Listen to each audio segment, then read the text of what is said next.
540. fundur bæjarstjórnar Reykjanesbæjar settur. Fundurinn haldinn að Tjarnargötu 12 kl. 17 þann 20. mars 2018. Mættir eru bæjarfulltrúarnir Friðjón Einarsson, Guðný Birna Guðmundsdóttir, Kolbrún Jóna Pétursdóttir, Davíð Páll Viðarsson, Gunnar Þórarinsson, Kristín Þ. Jakobsson, Árni Sigfússon, Ingigerður Sæmundsdóttir, Böðvar Jónsson, Jóhann Sigurbjörnsson, Guðbrandur Einarsson ásamt bæjarstjóra Kjartani Má Kjartansinni. Það eru 7 mál á dagskrá fundarins, en þau eru fundargerð bæjarráðs frá 8. og 15. mars, fundargerð íþrótta- og tómstundaráðs frá 6. mars, nr. 3 fundargerð menningarráðs frá 8. mars, 4 fundargerð umhverfis- og skipulagsráðs frá 13. mars, nr. 5 fundargerð fræðsluráðs frá 16. mars og nr. 6 húsnæðisáætlun Reykjanesbæjar seinni umræða og nr. 7 lántaka hjá Lánasjóði sveitarfélaga. Ég vil ágætu bæjarfulltrúar gera það tillögu minni að hnika aðeins til í dagskránni vegna þess að við erum hér með framkvæmdastjóra umhverfis- og skipulagssviðs og hann er á leið út úr húsi. En væri ágætt að hafa hann hér á meðan við værum að ræða fundargerð umhverfis- og skipulagsráðs. Þannig ef að fundurinn gerir athugasemdir það myndi ég vilja taka fundargerð umhverfis- og skipulagsráðs fyrst á dagskrá. Það eru engar athugasemdir við það. Þá er sú fundargerð tekin fyrst á dagskrá og ég vil tiltaka, þetta er náttúrulega stór og mikil fundargerð að venju. Við erum orðin vön því að sjá slíkar fundargerðir, en ég vil nefna þá liði sem við þurfum að afgreiða sérstaklega, sem er þá liður númer 10, Brimdalur 2-12, breyting á skipulagi, liður númer 13 sem er framleiðslu 9-11, deiliskipulagsbreyting, liður númer 18, breyting á aðalskipulagi, Klettatröð 8-10, liður númer 19, Leirdalur 2-16, niðurstaða grenndarkynningar, númer 20, Leirdalur 22-28, sem er fyrirspurn, samþykkt með þá með fyrirvara grenndarkynningu án athugasemda, síðan Suðurvellir 21, liður númer 21, Suðurvellir 16, og hann er eins afgreiddur, liður númer 23, Fitjar, Vetnisala, liður númer 25 sem er Borgarvegur 12, fyrirspurn, liður númer 26 sem er Hlíðahverfi, drög að deiliskipulagi, liður númer 28, Víðidalur 15, fyrirspurn stækkun og liður númer 31, breytingar á svæðisskipulagi Suðurnesja. Orðið er laust fundargerðina. Jóhann Sigurbjörnsson.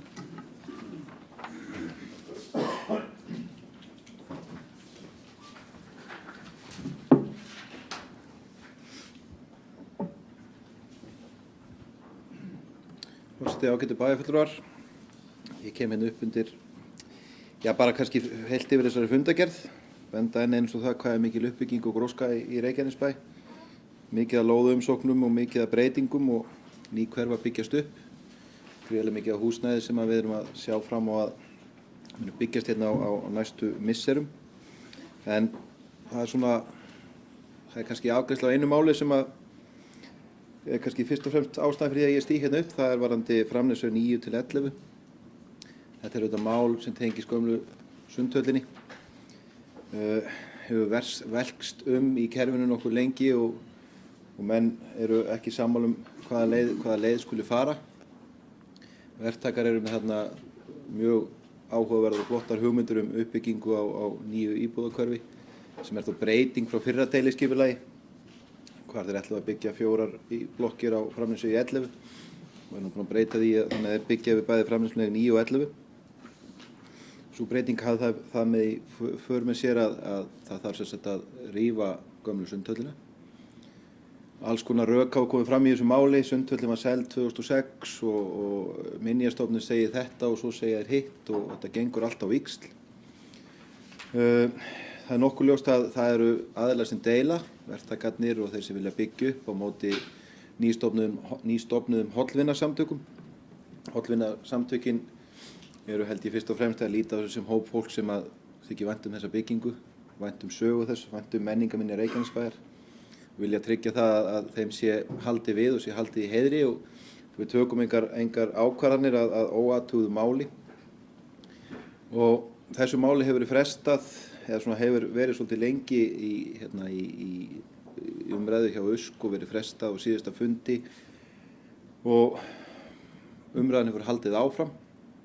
En svona mér finnst hefur kannski ekki mikið verið unnið hvorki af bænum eða af öðrum aðilum á milli funda. Það er voru auðvitað að fresta málum og koma svo bara næsta fund og það er ekkert búið að gera fyrir samdægus í því að skoða hvaða afleiðingar ákvarðanir ráðsins munu hafa.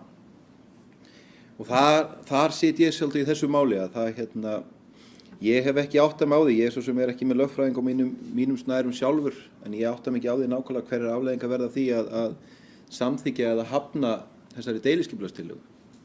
Ég held að það sé nokkuð ljóst að báðir aðilar sem eru í þessu máli og eru á öndurum meiði munu örugglega stíga fram og reyna að gera sitt besta til þess að fá sínu fram og þá með alls konar kærum og þeim leiðum sem þeim eru færar.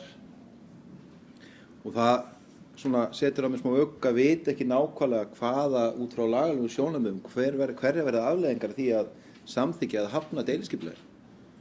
Og þetta hefur ekki verið borið allan á borð fyrir okkur í ráðinu og ég hef nú svona velt þessu mikið fyrir mér og verið að grænslast fyrir og ég fæ mjög misvísandi svör það hver verður niðurstaðan. Ef að deiliskipulagi verður samþykkt og það kæmi til einhvers konar friðunar, skyndifriðunar eða eitthvað í framhaldinu og þá hugsanlega geti bærinn orðið skaðabótaskyldur. Svo sem áttar mikið á því, en þetta er það sem eru heyrt. Ég bara veit það ekki, það kom ekki svör. Eins ef skipulaginu verður hafnað, það var líka beðinu niðurrif á síðasta fundi, ef því verður hafnað á þá eigandi hússins og eigandi lóðarinnar á hann þá einhverja kröfu og okkur getur hann kært þessa niðurstöðu að við höfnum niðurrifi. Ég ljósi þess að húsið fellur ekki undir það skilgreiningar sem þarf til þess að það vera friðað. Er hann þá einhvern veginn komin í einhverja stöðu gagnvart bænum að krefast einhverja skaðabóta? Þannig að það eru alls konar atriði sem ég finnst ekki vera búið að leiða til lykta.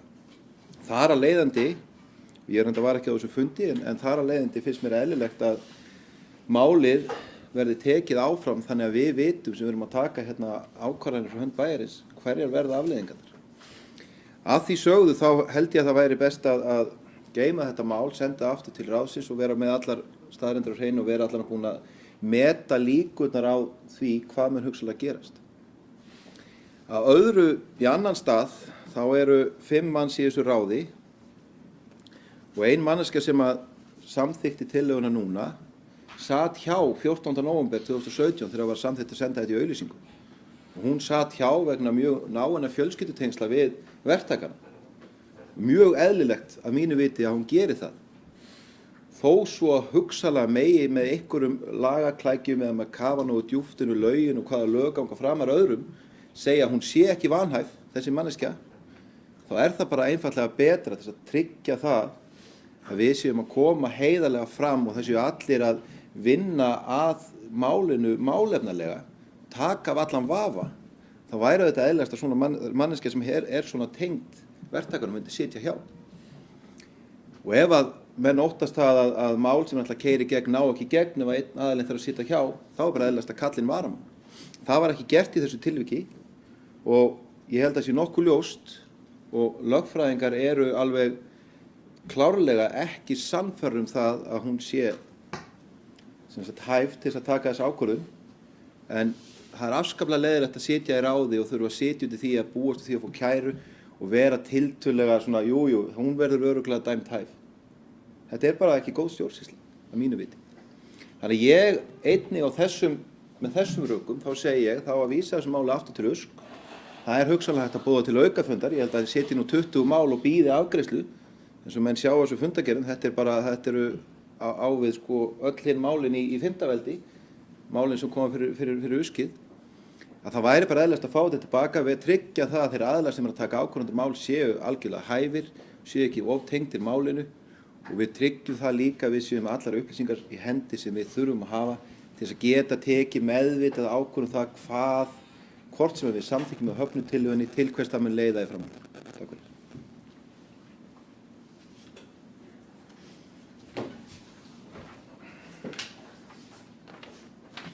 Það hefur engi beðið orðið enn sem komið er.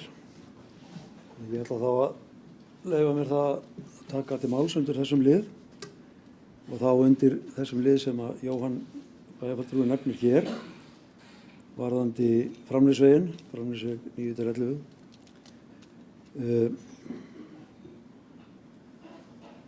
Jóhann nefnir að vandaða stjórnsýslu og við þurfum að gera hlutina vel og við höfum svo sem lagt okkur fram það eins og við höfum best getað að vanda til verka í þessu öllu saman.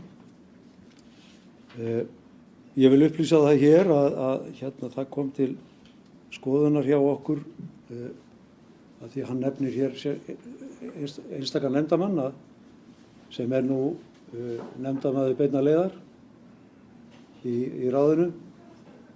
Það kom til skoðunar hjá okkur fyrir þennan fund að hún væri ekki vanhæf þrátt fyrir að hún hafi lýst sig vanhæfa vegna þekkingarleysis í tilteknum málum eða sama máli á áður.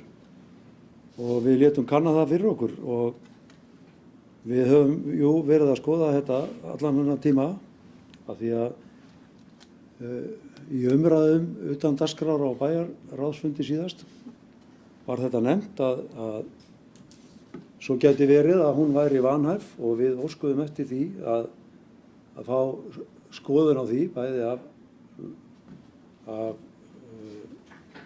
sviðsstjóra stjórnsýslusviðs en einnig leituðum við út fyrir skrifstofun okkar og til Garðars Garðarssonar hjá landslögum og niðurstaða hans sú að viðkomandi nefndarmaður sé ekki vanhæfur.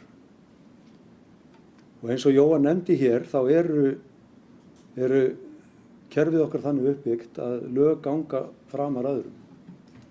Og menn geta í stjórnsýslulögum fundið einhver agnúa í þessu máli en samkvæmt sveitarstjórnarlögum sem að taka yfir önnur lög í þessu tilfelli eru gerðar vægari kröfur heldur en talað í stjórnsýslulögum. Og bara að ég lesi upp það sem að segir hér vanhæfi reglur sveitarstjórnarlaga nr. 138 2011 sem ganga framar gera í 20. grein heldur vægari kröfur því þar segir að viðkomandi teljist þó aðeins vanhæfur sé hann eða hafi verið maki aðila, skyldur eða mægður aðila í beinan legg eða einum liði til hliðar. Þetta á því barnið þitt, foreldra eða systkini samkvæmt sveitarstjórnarlögum. Svo að maður tala nú íslensku. En þetta lögfræðiálit liggur hér fyrir og á því mótum við og afstöðu okkar í málinu. Varðandi þessa skaðabótakröfu sem var nú, eða það sem að menn nefndu í bókuninum að við getum hugsanlega fengið okkur skaðabótakröfu verði deiliskipulagið samþykkt, sagði viðkomandi lögfræðingur. Hitt álitaefnið varðaði það hvort að Reykjanesbær geti orðið skaðabótaskyldur ef Minjastofnun Íslands gripi til þess þvert á fyrra álit sitt í málinu að beita skyndifriðun á gömlu sundlaugina á grundvelli 20. greinar laga nr. 80 frá 2012 menningarminjar. Án þess að leggja mat á hvort efni sé til slíkra aðgerða þá það skyndiálit mitt að heimild Minjastofnunar til skyndifriðunar hússins myndi jafnt vera til staðar hvort sem fyrir lagi samþykkt deiliskipulag eða ekki. Með öðrum orðum, samþykki deiliskipulagsins breytir ekki valdheimildum Minjastofnunar. Verði einhver aðili fyrir tjóni vegna ólögmætra aðgerða Minjastofnunar, þá verður viðkomandi að snúa sér að ríkissjóði með bótakröfu. en ekki að sveitarfélaginu. Þannig að við erum í meirihlutanum sannfærð að allt sem að þarna hefur verið gjört standist laganna bókstaf og leggjum til að þetta verði samþykkt. Orðið laust. Bæjarstjóri Gerðsveitar. Forseti, ágætu bæjarfulltrúar. Ég vildi bara upplýsa að rétt fyrir upphaf bæjarstjórnarfundar þá voru mér færðar undirskriftir með yfirskriftinni Björgum Sundhöll Keflavíkur. Það segir ekkert meira hér. Þetta er útprentað sennilega verið undirskriftir á netinu og hér segir í fyrirsögn 547 hafa skrifað undir þennan undirskriftarlista. Ég veitti honum viðtöku frá fulltrúa hópsins og lofaði bara að koma því á framfæri að hann hefði borist og þetta væri fjöldinn. Gera það hér með. Ég hef ekki farið yfir listan eða þetta var bara að gerast rétt fyrir fund, þannig að ég á eftir að fara og við betur yfir. Jóhann Sigurðsson.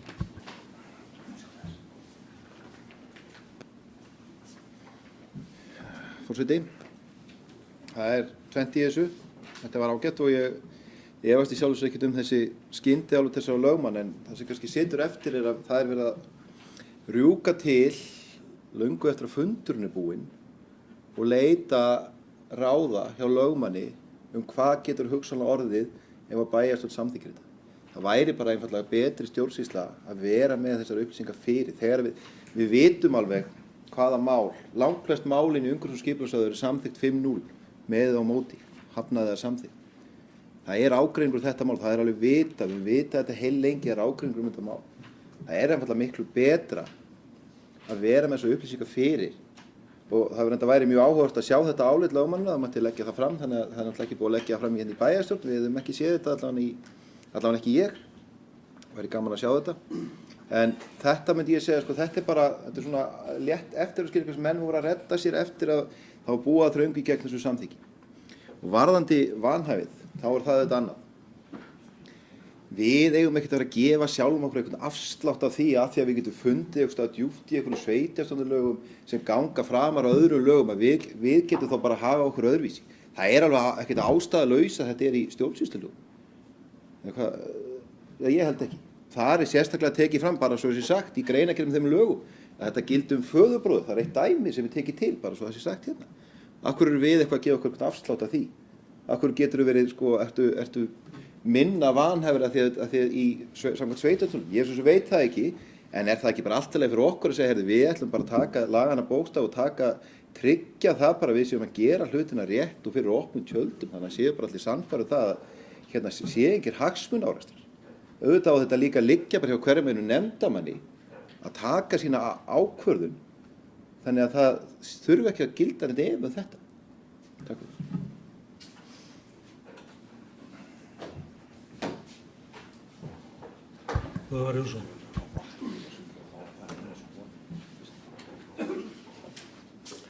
Virðulegi forseti, ágætu bæjarfulltrúar. Ég verð að taka hér undir með bæjarfulltrúa Jóhanni Sigurbergssyni og segja að mér finnst málið svona svolítið hraðsoðið og ekki nógu vel unnið af hálfu meirihlutans að ætla að klára það hér. Og það er svona nokkrar ástæður fyrir því og Jóhann hefur farið ágætlega yfir það. Minjastofnun sendi okkur nú erindi þar sem að þeir óskuðu eftir því að menn færu sér hægt í þessu máli, þækju það rólega og reynda að vinna þetta vel.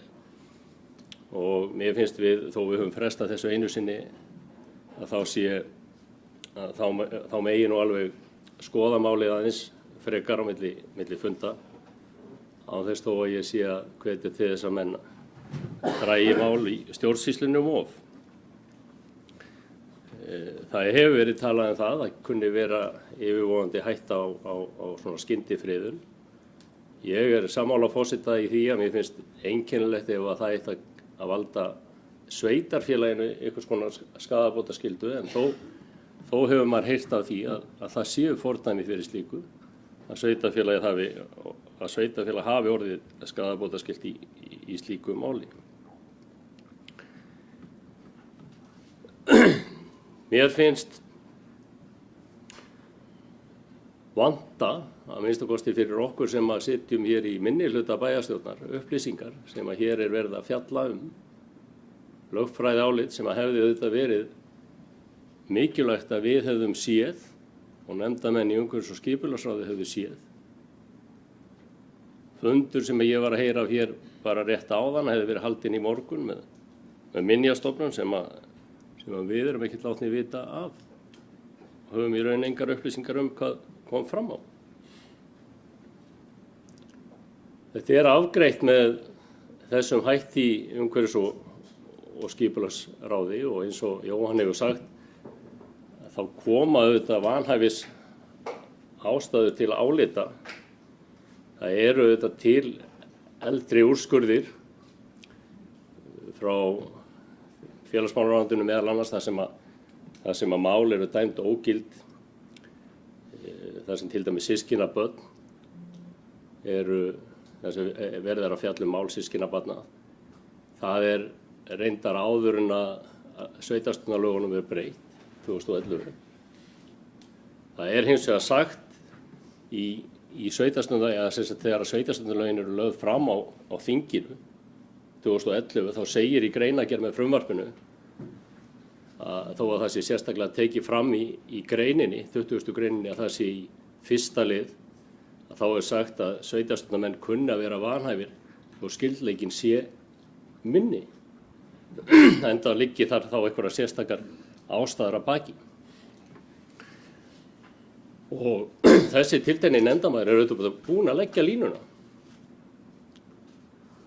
Hann búinn að sitja hjá eða greiða ekki atkvæði í málum sem tengjast þessu vegna vanhæfis og þar með búinn að leggja talsvert línu hvað og hvar hann telur vanhæfið liggja. Þannig að þetta veikt að klára málum með þessum hætti. Það hefði verið betra, alveg eins og Jóhann Snorri kom hér inn á, að senda málið aftur til nefndarinnar, taka það aftur upp þar, leggja fram þar þessi álit og skoða það vel meðal allra nefndarmanna og reyna að ná þannig sameiginlegri niðurstöðu þar sem allir höfðu sömu upplýsingar, bæði þeir sem að sitja í meirihluta og minnihluta, og auðvitað reyna þá að koma í veg fyrir það að þar væru aðilar að greiða atkvæði sem að kynnu að vera vanhæfir í málinu að einhverju leyti. Þannig ég tek undir með Jóhanni Snorra og ég vil leggja það til hér formlega til forseta að málinu verði vísað aftur til nefndarinnar, þannig að það verði þá greitt það atkvæði. Friðjón Einarsson.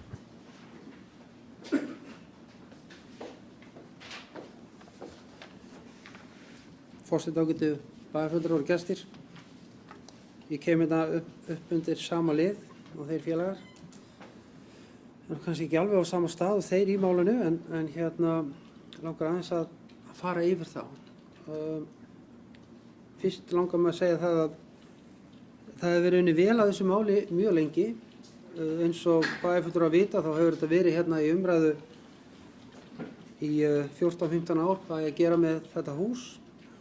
Og það ljóst á sínu tíma þegar bæjarstjórn selur húsið 2003 inn í fasteign og síðan með leyfi bæjarstjórnar Reykjanesbæjar húsið selt út úr fasteign og á þeim tíma metið að húsið að það skulle ekki varðveita húsið. Við hófum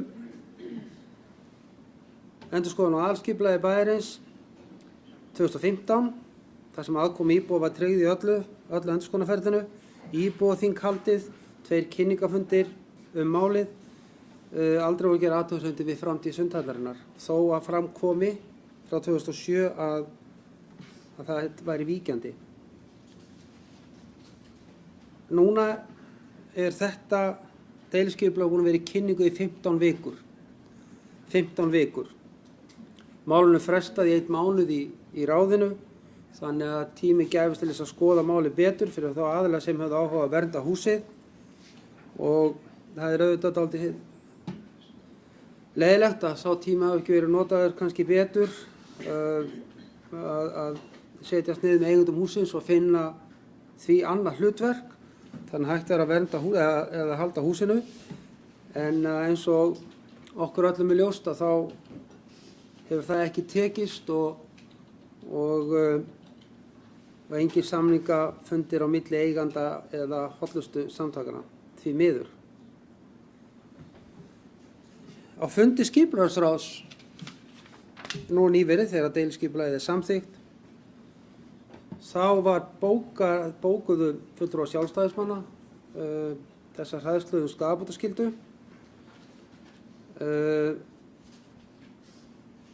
og með leyfi forseta, með því að samþykkja deiliskipulagsbreytinguna tekur bærinn verulega áhættu og geti bakað sér skaðabótaskyldu. Teljum við okkur því ekki geta samþykkt breytinguna að sinni. Á umræðum á fundinum taldi fulltrúi Sjálfstæðisflokksins að hún hefði lögfræði skýringar á málinu, hefði talað við 2 lögfræðinga og væri með það á hreinu að þetta geti verið skaðabótaskyld. Þetta er haft eftir öðrum fundamönnum, þannig að menn hafa vissulega leitað sér víða leiða við að kanna málið með lögfræðinga. Ég skildi ekki þessa bókun, hvernig bærinn getur verið skaðabótaskyldur vegna eignar sem ykkur annar átti. Ég hef frekar haldið það að þegar búið að vinna svona faglega í málinu svona lengi í 9 ár að það væri ekki hægt að segja annað en að það væri dálítið sorglegt ef við ætlum ekki að taka ákvörðun í þessu máli. Þeir sem kaupa húsið, kaupa það til þess að rífa það og leituðu upplýsinga hjá Minjastofnun. Ásamt á þeim fundi var fulltrúi sveitarfélagsins líka og þar kom fram að þeir myndu ekki friða húsið. Og þess vegna heldur auðvitað fyrirtæki áfram með sitt mál. Mér finnst þetta að vera málefnalegt, mér finnst þetta að vera heiðarlegt og ekki hraðsoðið. Og það mér finnst þetta dálítið skrítið að þeir sem hér hafa talað skuli tala aðal formgalla málinu en ekki það sem máli snýst raunverulega um. Og maður spyr sjálfan sig til dæmis varðandi lögin, það gilda bara eins sveitarstjórnarlög á Íslandi. Ef við ætlum bara stundum að fylgja þeim og stundum að fylgja einhverjum öðrum lögum, það hlýtur að vera einhver lína sem við ætlum að fylgja. Það hlýtur að vera. Aftur á móti getur hver einstaklingur tekið aðra ákvörðun. Ég hef til að mynda lýst mig vanhafinn í málum í bæjarstjórn og bæjarráði, þar sem var kannski ennþá lengra seilst heldur en hérna. Og ég man á þeim tíma þegar það gerðist, þá fikk ég skammir fyrir það að hafa lýst mig vanhafan, af því að samkvæmt sveitarstjórnarlögum var ekki vanhafur.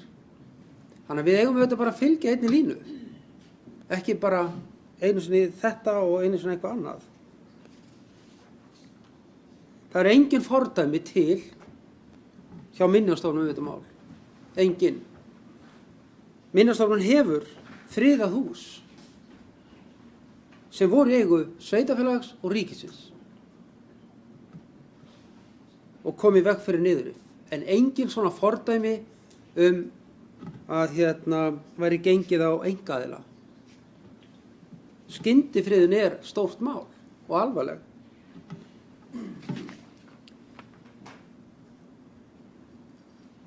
Mér finnst það líka dálítið skrítið hvernig Minjastofnun hleypur dálítið í kringum eldin í þessu máli og tekur svona sveig eftir því hvernig vindar blása og aðalatriði hjá þeim er það að vernda húsið vegna þess að það er áhugasamur hópur sem vill vernda húsið.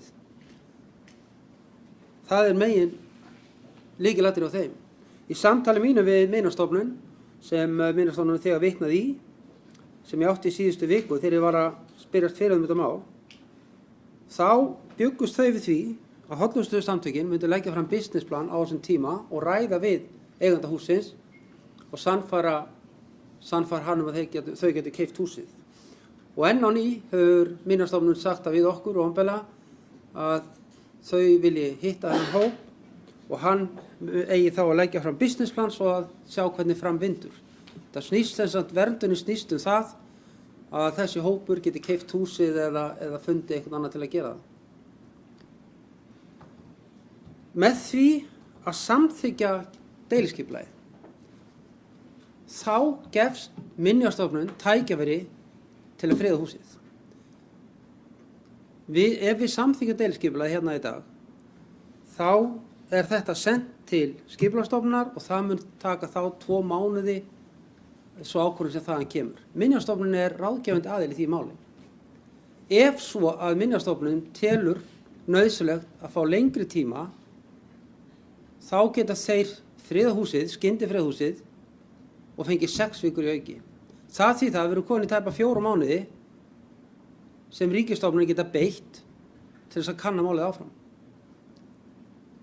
Það málið.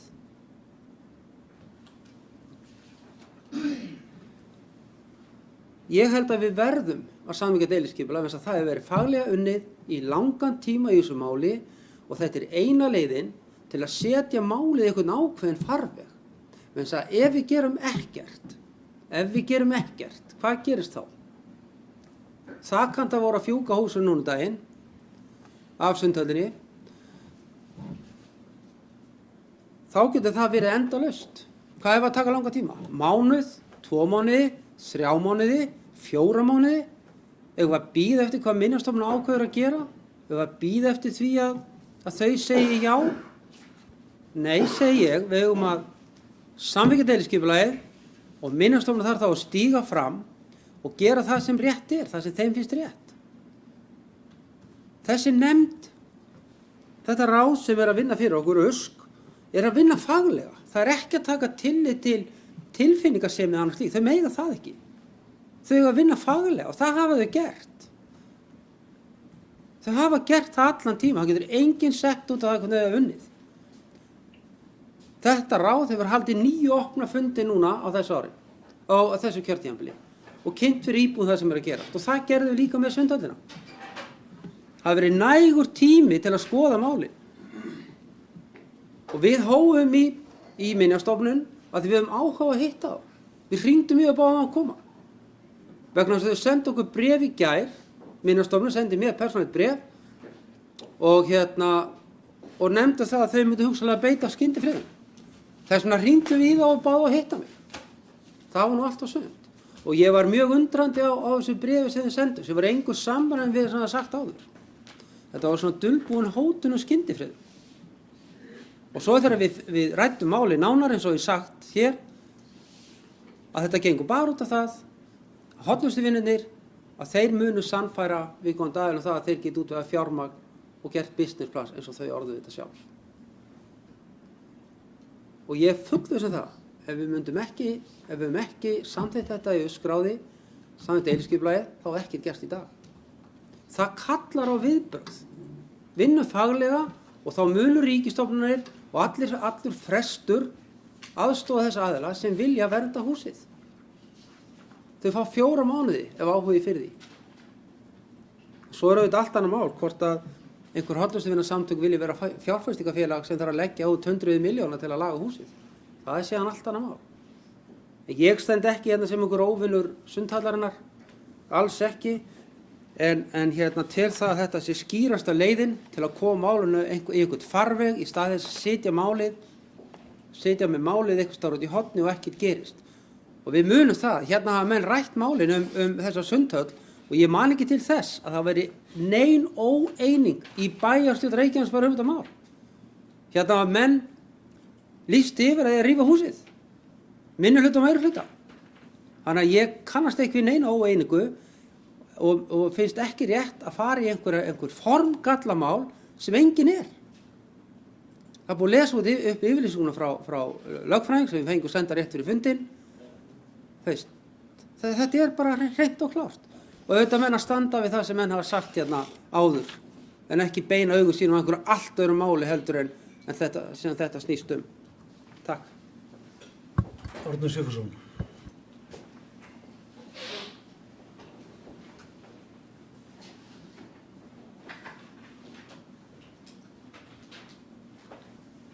Virðulegi forseti, að sama máli. Ég hef ekki verið áhugamaður varðveislu þessara byggingar og tel að fyrir mörgum árum höfum við farið yfir það og talið að hún væri ekki ekki með þeim hætti að við vildum standa því að varðveita hana Reykjanesbær. Nú þetta bara á hendi eiganda byggingarinnar, hvort að hann vill í raun og veru gera, og það sem nýtt í þessu máli að það þá komin upp áhuga hópur sem að vill gjarnan varðveita bygginguna og þarf þá með einhverjum hætti að svara því gagnvart eiganda, hvernig hvort hann vill taka þeim hugmyndum eða hvaða hugmyndir það eru, og þar finnst mér við svona aðeins standa og eiga að gefa slíkum aðilum einhver tækifæri. Mér finnst þetta athyglisvert sem við erum að segja hér, annars vegar það sem að Jóhann nefnir að það hafi í raun og veru ekki verið borið fyrir ráðið þau álitamála sem að þarna eru, og það eitthvað sem ég held að við gætum nú alveg lagfært, og þessi umræða sem hér hefur á sér stað, hún ætti auðvitað að eiga sér stað þá í ráðinu með einhverjum greinargerðum. Hér vitnað í ýmis svör sem menn hafa verið að fá nú og eru verið að lesa fyrir okkur. Það skyndi álit skyndifriðun, heyrðist mér sagt, og hvort að það væri þá ekki eðlilegra, það færi bara í sinn farveg. Ég tek undir með Friðjón að ég veit ekki neitt hér inni sem að vill að Reykjanesbær taki yfir þessa byggingu, og það hefur auðvitað þýðir þá augljóslega að það stendur ekki til af núverandi bæjaryfirvöldum að gera slíkt, en á sama hátt að þá finnst mér nú að við gætum alveg gefið meira svigrúm til þess að skoða þetta, bæði inn í umhverfis- og skipulagsráðinu, þar sem að þá verið að fjalla þessa greinargerð, þennan fund sem var í morgun, sem að við heyrum aftur frá Friðjón. Ég trúi öllu sem Friðjón segir, en þetta eru bara ég vildi gjarnan að þessar upplýsingar væru þá lagðar með einhverjum hætti formlega fyrir, til dæmis inn í ráðinu. Þá væri bara hægt að afgreiða það. Þannig að ég skil þá ekki af hverju við þurfum að vera svona, ég segi ekki, kannski að þrjóskast við að klára þetta endilega núna, en ég tel að þetta mál muni klárast, og þetta svona þá loka tækifæri sem að mönnum gefið að fara nánar yfir þetta mál, skýra sitt mál, og síðan getur við þá tekið það fyrir aftur á næsta bæjarstjórnarfundi og afgreitt málið. Við gjarnan viljað að forstöðumaður stjórnsýslusviðs hefði þá lagt fram sína greinargerð þau álitamál sem hér hafa verið rædd, og gæti þá lagt það inn í ráðið, og þar með væri við svona að ljúka því ferli, og hefðum staðið mjög vel að því í alla staði. Það önnur mál hér í fundargerðinni sem ég langaði að spyrja og þess nú að afgreiðslu á gagnaverum í Hvalvík, það 7., 8. og 9. liður, minnir í Hvalvík liður 7 og 8 og Selvík í lið 9, það sem afgreitt að hafnað umsóknum gagnaver í Helguvík, og vísa til þess að það sé til annað skipulag. Ef einhver hér getur svona útskýrt frekar hvað liggur nákvæmlega þarna baki, ég hefði svona frekar áhyggjur af því að við værum ekki að fá neina orku í þessi gagnaver, þannig að það væri til lítils að vera að úthluta og taka frá pláss fyrir það. Annað hefur verið nefnt og væri hávaði, en þetta eitthvað sem menn þyrftu þá að fara yfir, en ég hef nú talið að það væri bara mjög æskilegt að geymslur af þessari gerð, gagnageymslur, rafrænar gagnageymslur getur verið þarna eins og aðrar geymslur í Helguvík, og skildi þess ekki alveg af hverju þessu er hafnað, og óska þess að einhver geti útskýrt það fyrir mér. Gunnar Þórarinsson.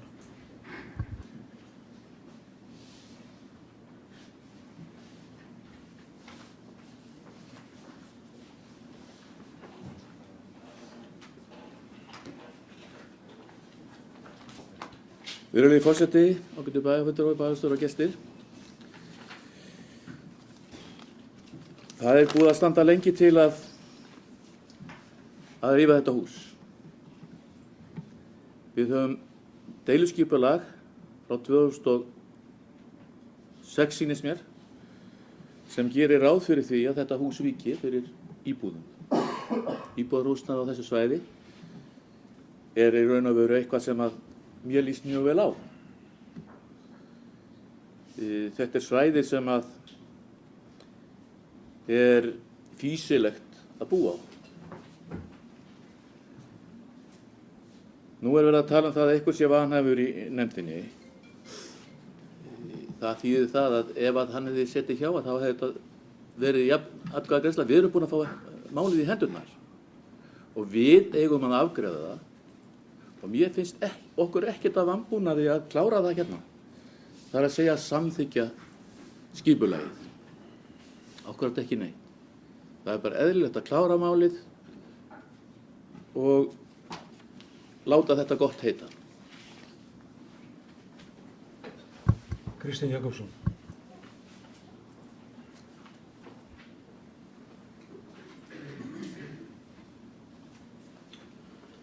Forseti, ágætu bæjarfulltrúar og gestir. Ég ætla nú aðeins að ræða tillöguna, framkomna tillögu sem að bæjarfulltrúi Böðvar kom hér áfram. Ég gerir ráð fyrir að hún verði afgreidd og fái afgreiðslu.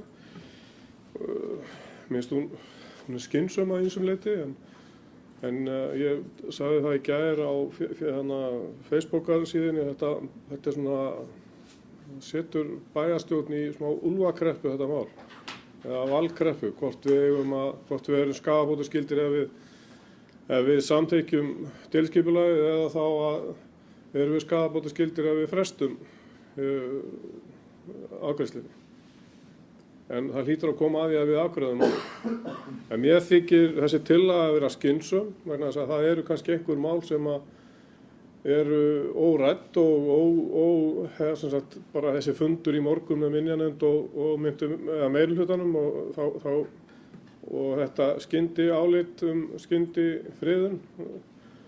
Það er alveg þess virði að við fáum að lesa það álit ef það er til á prenti eða fá þá almennilegt álit hvernig það er, hvernig það æxlast að hann fái þá ákvörðun að bæjarfélagið er ekki skaðabótaskylt ef við frestum þessu máli eða fellum það.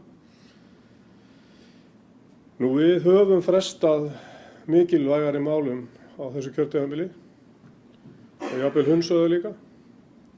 Þannig að mér fyndist allt í lagi að við samþykktum þessa frestun á málunni og tækjum það upp bara til dæmis á næsta bæjarstjórnarfundi. Sorry.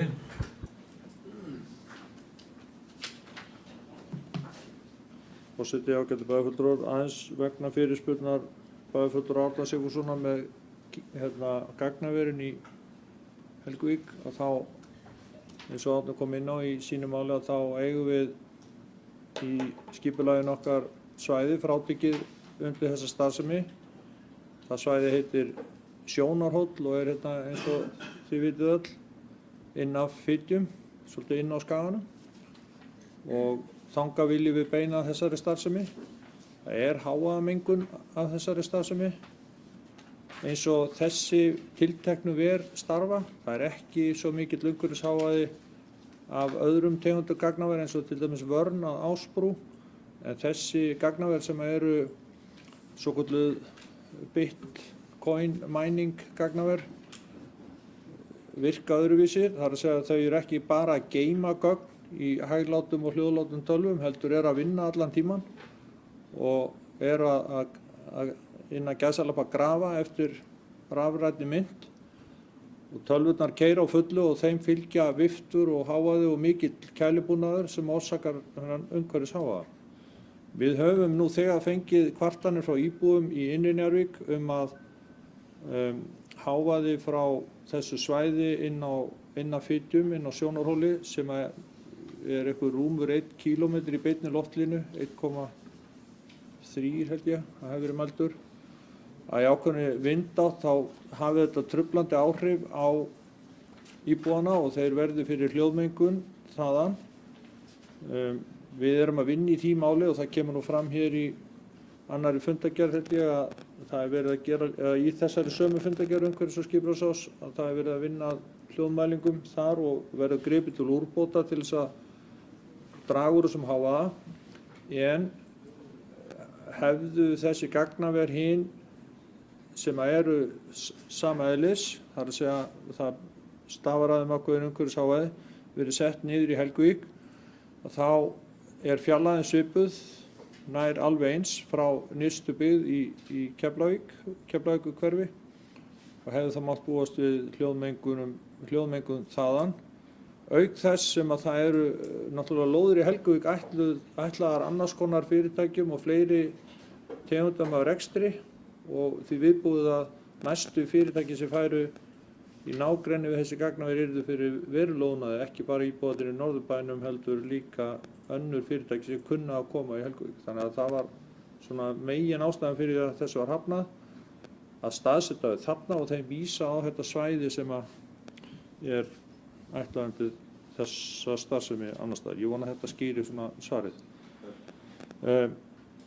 Svo vil ég bara fórsti, svona meðan að þið hafa verið að ræða þá reyndi ég yfir þessar 547, af því að það var einhver sem spurði mig áðan. Þetta er réttur fund hvort þetta væri allt saman heimamenn sem að þarna hefur skrifað undir. Þetta eru 547 undirskriftir og það eru 271 eða 49,54%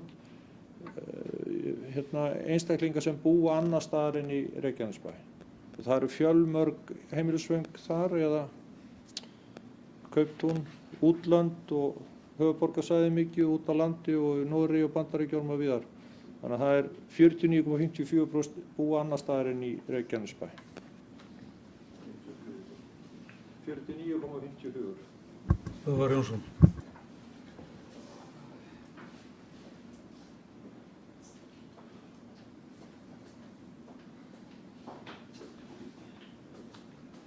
Virðulegi forseti, okkur aðeins hér að bregðast við orðum Friðjóns Einarssonar. Þess að hann nefnir hér að þetta hafi verið faglega unnið og hvað eigi þá að fresta málinu lengi, 1, 2 eða 3 mánuði.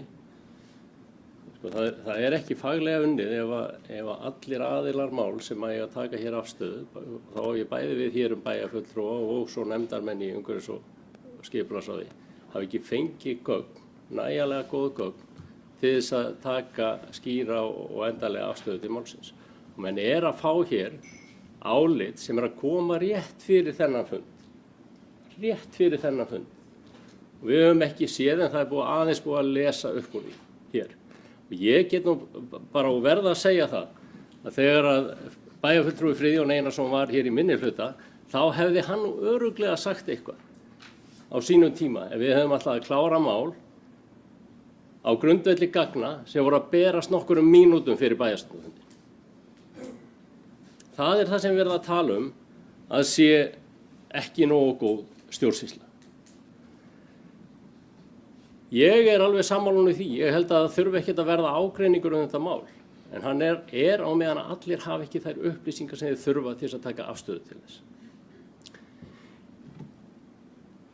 Ég ætla líka aðeins að fá að ítreka það sem ég sagði hér varðandi sveitarstjórnarlögin að því að bæjarfulltrúi Friðjón Einarsson sagði að þetta væri bara skýr lína, það ætti bara að fara eftir sveitarstjórnarlögunum. Og auðvitað á að fara eftir sveitarstjórnarlögunum, en lögin eru nú ekki alveg bein og skýr lína eins og við vitum. Og mér langar og ég vona hann hlusti þegar við erum að fara aðeins yfir það, vegna þess að þegar menn eru að taka afstöðu til þess hvernig eigi að túlka lögin, þá eru svona 3 grundvallaratriði í því. Það er annars vegar lagatekstinn sjálfur, það eru dómafordæmin og það er svo lögskýringagögnin, og í lögskýringagögnunum eru auðvitað litið til greinagerðarinnar sem er lögð fram með frumvarpinu þegar það er tekið fyrir á Alþingi. Og hér segir, bara, því ég var að nefna þetta hérna áðan, ég ætla þá bara að fá að lesa þetta hér upp með leyfi forseta, hvað segir í greinagerðinni með lögunum. Þar segir að vanhæfi fyrirgefðu, ég aðeins misti hérna línuna að þessu.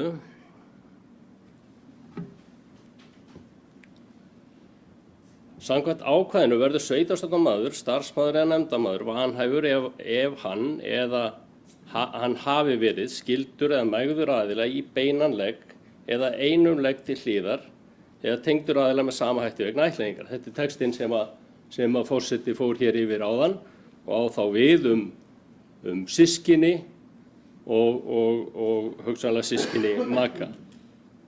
En síðan segir, eftir sem áður kann þó að vera að sveitarstjórnarmaður verði vanhæfur í máli skyldmenni síns þótt fjarskildara sé, enda sé það þá sérstaklega tengt honum fyrir náum vinskap eða með öðrum hætti. Og þarna er auðvitað ákveðin hætta í því að viðkomandi einstaklingur hafi sjálfur lagt línuna í því að hann hafi verið vanhæfur vegna þess að viðkomandi nefndarmaður greiddi ekki atkvæði vegna vanhæfis í þessu sama máli hjá þessum sama aðila. Það er bara verið að benda á það. Þetta er bara í sveitarstjórnarlögunum. En lögin eins og annað eru bara hægt að túlka á marga mismunandi vegu og ég myndi treysta mig til þess að fara og fá 2 lögfræðinga til þess að skila 3 álitum þetta mál. Það er nú bara þannig. Þannig að málið er veikt og þess vegna held ég að það sé skynsamlegt að við vísum því tilbaka.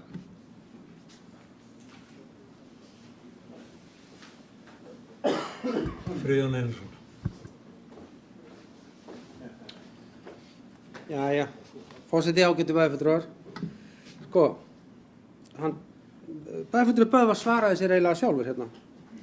Það er hægt að fá 3 álit í þessu máli. Þess vegna tel ég. Það er kannski orðað þetta á öðruvísi. Það er að málið sem sagt snýst það, ekki deiliskipulagi, hvort þessi gott eða slæmt, eða hvort við bjarga Sundhöllinni, heldur snýst allt í máli hérna í bæjarstjórn það að hugsanlega ef til vill, með við hvað lögmann við tölum við, að þá hugsanlega geti verið einn nefndarmaður vanhæfur.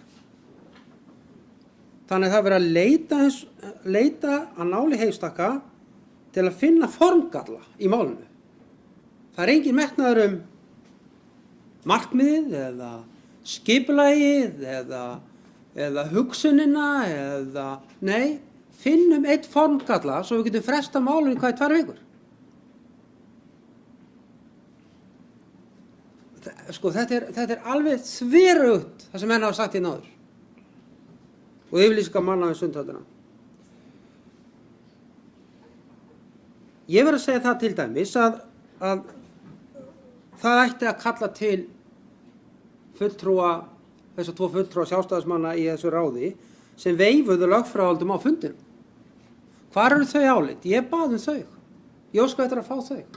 En ég fékk þau ekki. Það mátti ekki sýna þau. Ég hringdi í nefndarmanninn og bað það. En því miður, þá fékk ég ekki að sjá það. Ég vildi skilja hvað var í þessari skaðabótakröfu. Og þá komum við að hinum málinu. Þegar menn í bæjarstjórn og bæjarráði, eiga menn ekki að leita upplýsingar sjálfir. Eiga menn ekki að leita upplýsingar og kanna málin. Ætla menn að fresta máli núna að því að þeir höfðu ekki, ég ætla nú ekki að nota eitthvað orð það, en okkur leituðu ekki sjálfur upplýsingum. Ég veit að þegar tala við lögfræðing, það er ekki spurning, allar bæjarfulltrúar hafa sannlega gert það. Okkur gera menn það ekki. Heldur að nota þetta og segja að því að ég hef ekki þetta bréf, þá frestu við. Þetta er ekki rétt stjórnsýsla. Þetta ágæta ráð hefur staðið sem er sóma allt kjörtímabilið. Hver einasti maður í því, með sóma. Þeir eru auðvitað mjög stefnumótandi og ráðgefandi fyrir bæjarstjórn í málinu, en valdið liggur hérna. Valdið liggur hérna að taka ákvörðun á endanum.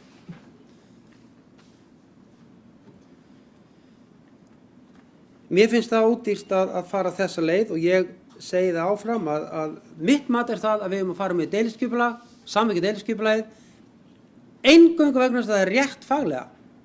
Plús það að þá getur áhugahópurinn Sundhöllina fengið alltaf 4 mánuði til að vinna nánar í málunum. 4 mánuði. Það finnst mér ansi gott. Og Minjastofnun þarf þá að hysja upp þessi brækurnar og hafa einhverja skoðun á málunni, aðra skoðun heldur en við prestar hingað til. Og ég veit að Minjastofnun tekur síman ef einhver bæjarfundur vill hringja í Minjastofnun og heyra skoðun þeirra. Því að það var það sem gerðist. Ég hringdi bara, ekki fyrir hönd bæjarstjórnar, Ég bara talaði við þá aðeins sem skrifuðu bréfið. Óformlegt samtal. Það var ekkert bæjarstjórn eða meirihluta að boða fund. Það var ekkert svoleiðis. Jóhann Sigurbjörnsson.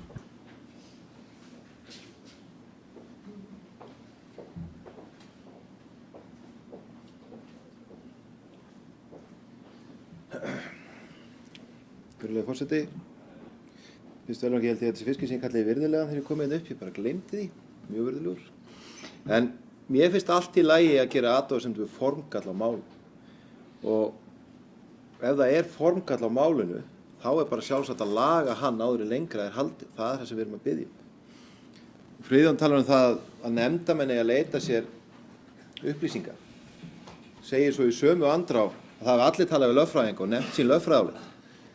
Ég held að maður fá í vasan fyrir einn auskunn svona cirka 7.000 krónur.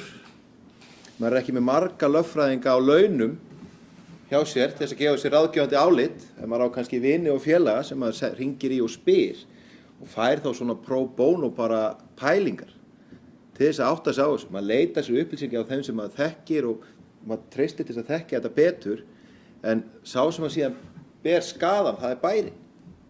Þannig að það er stjórnvaldi sem á að fara í það að fá eitthvað alvöru álit. Það er það sem hennar bið og það verðist að hafa verið gert, seint en hafa verið gert. Og því væri afskaplega gott fyrir mig sem nefndarmann í Ösk að fá að sjá þetta, taka þá afstöðu út frá því. Við höfum séð hérna alls konar viðskiptafræðinga og lækna og kennara að lesa upp á lögunum og reyna að skilja þau.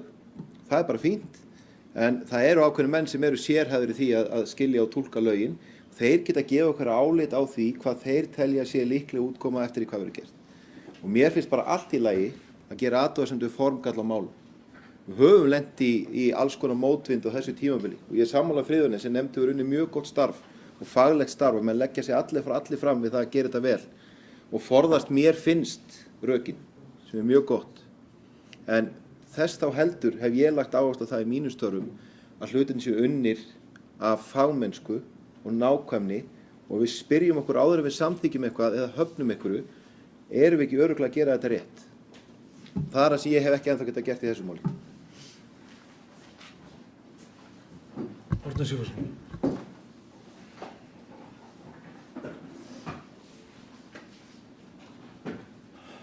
Virðulegi forseti, ég vona að við heyrum orð Jóhann sem er nefndarmaður í umhverfis- og skipulagssviði. Hann er að benda á að þau álitamál sem hér hefur verið fjallað hafi ekki komið nógu vel fram í ráðinu.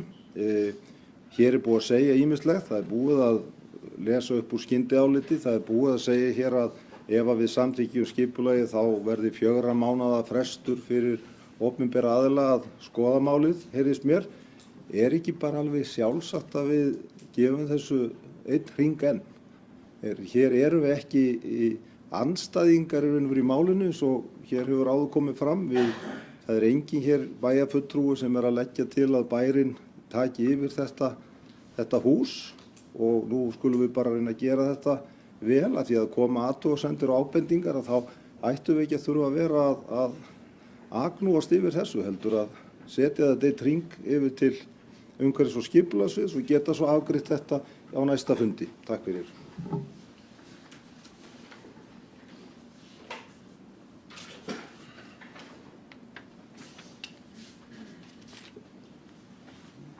Forseti ætlar aðeins að fá að leggja orðið í belg, en ég tel rétt að gera fundarhlé og leggja fram þetta skyndiálit sem að menn eru hér að partíur hafa ekki fengið. Þannig að áður en að lengra verður haldið að þá hafi mönnum gefist kostur á að lesa það yfir. Gerum 5 mínútur í hlé. Hann er að því en Ásbjörn.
undið þessa uskrás þá tjáðu ákveðnir nefndamenn sig hugsanlegt vanhæfi viðkomandi nefndamanns.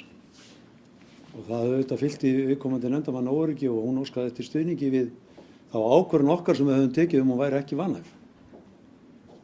Og þetta álit styður það bara. Það liggur alveg skýrt fyrir í þessu áliti að viðkomandi einstaklingur var ekki vanhæfur og styrkir bara okkur í því að líta svo á að svo sé.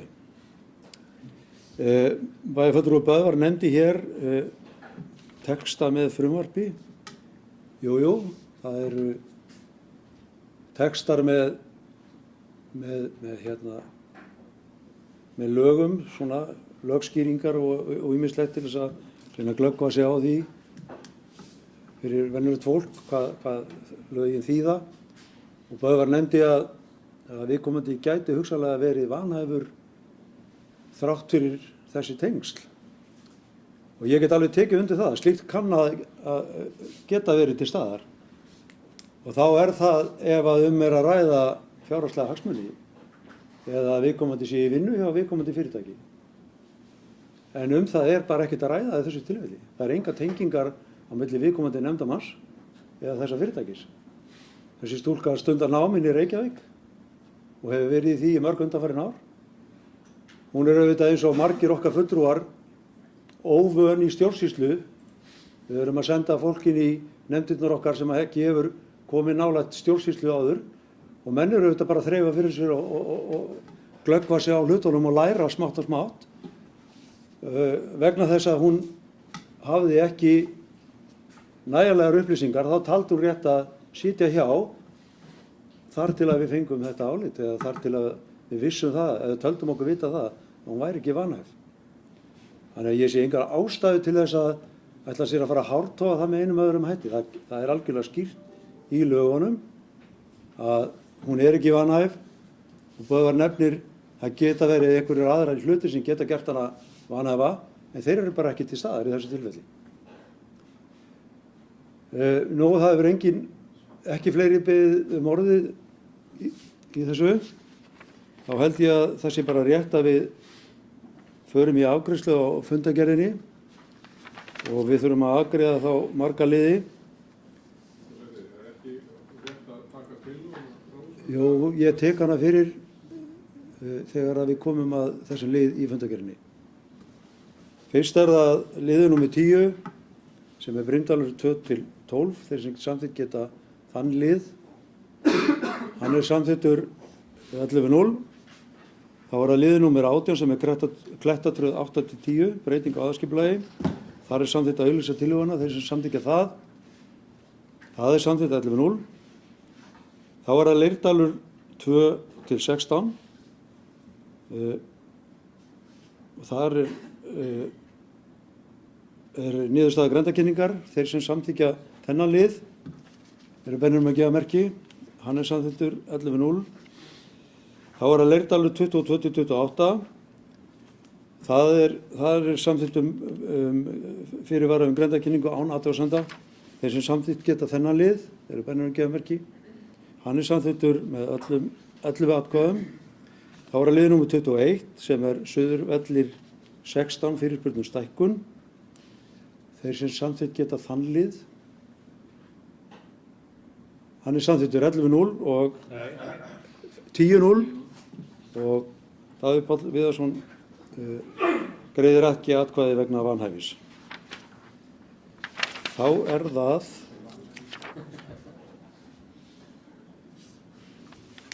það liður númer 23.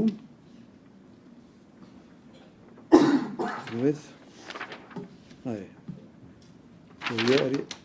Ég skauta framhjá hérna, fyrirgefið því. Ég henda bara þessu.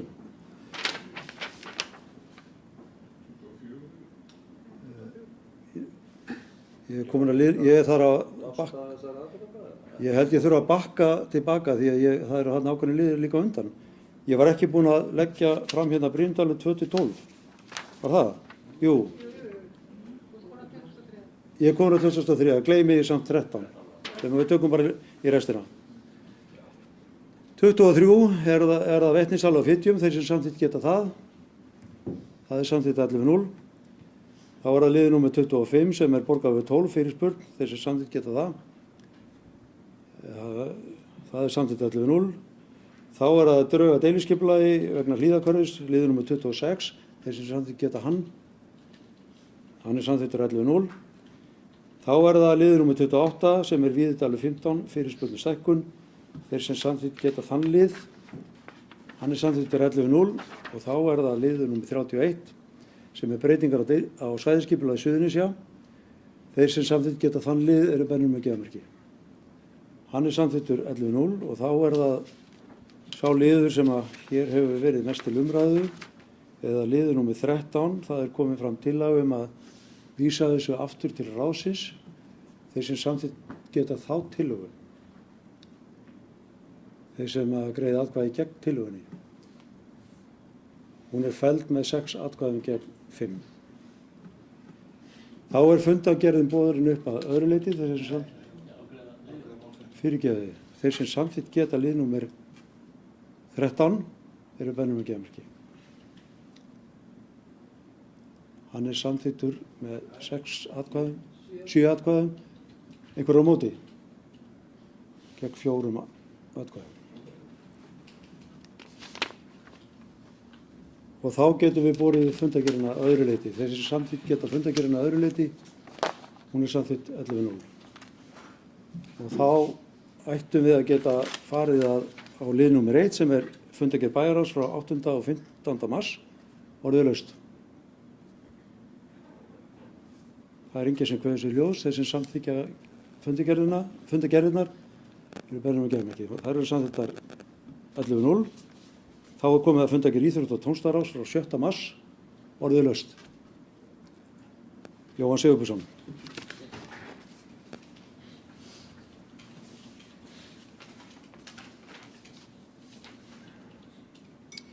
Virðulegi forseti, bæjarfulltrúar, ég misti úr símanum mínum, ég kem upp undir liðnum gervigrasið.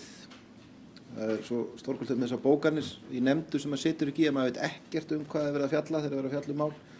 Mér langar bara svolítið að heyra hvar þetta mál er statt, hvað hefur verið gert og hvenær er kannski hugsanlegt að við munum fá okkur að niðurstöðu þetta mál. Mér finnst liggja á þessu. Það voru alls konar vesen á Reykjaneshöllinni og það er þröngt á þingi og nú erum við svo sem að detta í sumarið og komast vonandi út. Börnin komast út í ferskaloftið og grænagrasið en það er ekkert langt í það við förum aftur inn. Þetta er senast bara liður númer 3. Það var ekkert meira það. En það væri gaman að heyra hvar málið er statt og hvað hefur verið gert og hvað verður gert í framhaldinu. Friðjón Einarsson. Forseti, ágætu bæjarfulltrúar og gestir, nefndin Grasvöll hefur haldið 1 fund og þar voru lagðar fram ýmsar upplýsingar stöðuna í Reykjanesbæ, hvað varðar knattspyrnuiðkun. Þær upplýsingar komu sjálfsög ekki óvart en þar kemur greinilega fram að hér er orðin gríðarleg fjölgun á iðkendum. Reykjaneshöllin er sprungin og næsti fundur verður sennilega í næstu viku og þar munum menn fara og skoða hvaða möguleikar eru í stöðunni með hugsanlega tillit til nýs knattspyrnuvallar. En stefnt er að því að ljúka vinnu þessara nefndar í aprílmánuði sem fyrst og leggja þá fram hugmyndir framtíðina. En samstarfið hefur verið mjög gott í nefndinni. Það eru fulltrúar bæði knattspyrnudeildar Keflavíkur og knattspyrnudeildar Njarðvíkur í nefndinni með okkur ásamt 3 fulltrúum. 2 frá meirihluta og 1 frá minnihluta og samstarfið hefur gengið mjög vel og það er mikið upplýsingar sem hafa verið lagðar fyrir fundinn. En við munum skila þessu vonandi seinnilutan í apríl einhverju niðurstöðu frá okkur.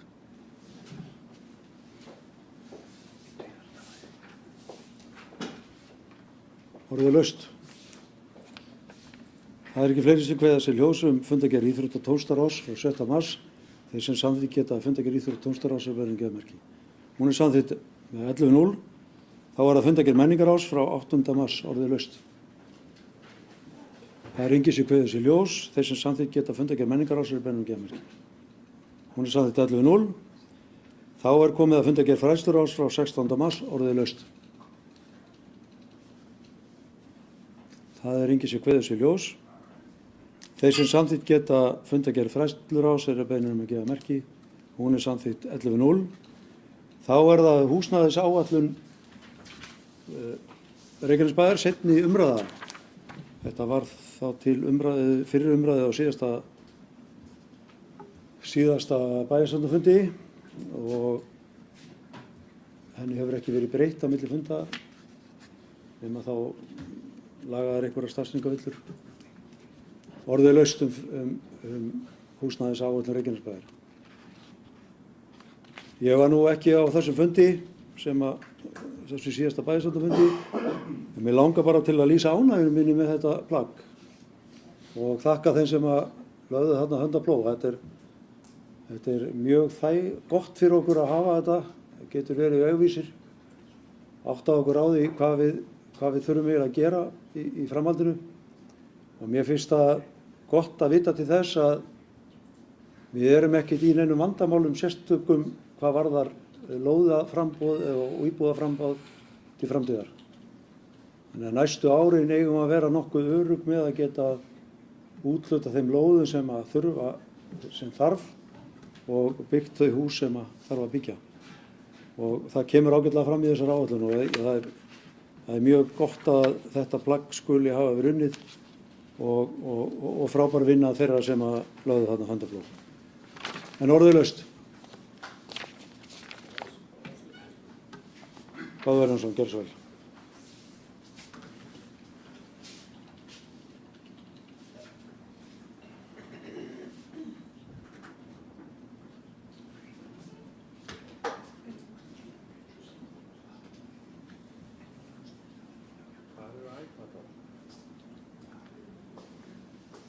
Virðulegi forseti,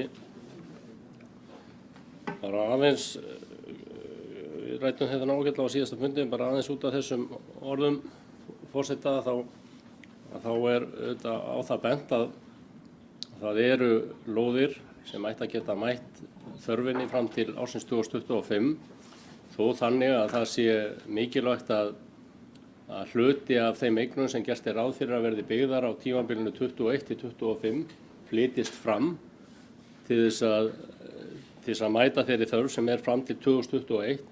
Það er hins vegar bent á það í niðurlagi skýrslunar að það sé mikilvægt að fara í deiliskipulag fljótlega við breytingar á aðalskipulagi og í framhald að skipuleggja þá hverfi til þess að við lendum ekki í því að verða í lóðaskorti hér eftir nokkur ár. Því að það er auðvitað tekur tíma að fara í gegnum breytingar á aðalskipulagi og svo leggja fram deiliskipulag og svo vitum við að tíminn til þess að hefja framkvæmdir eru 2 til 3 ár. Þannig að til þess að mæta þörfinni sem kemur þá eftir 2025 eða við þessa íbúðaspá að þá þurfa menn svona fljótlega á næsta kjörtímabili að fara af stað.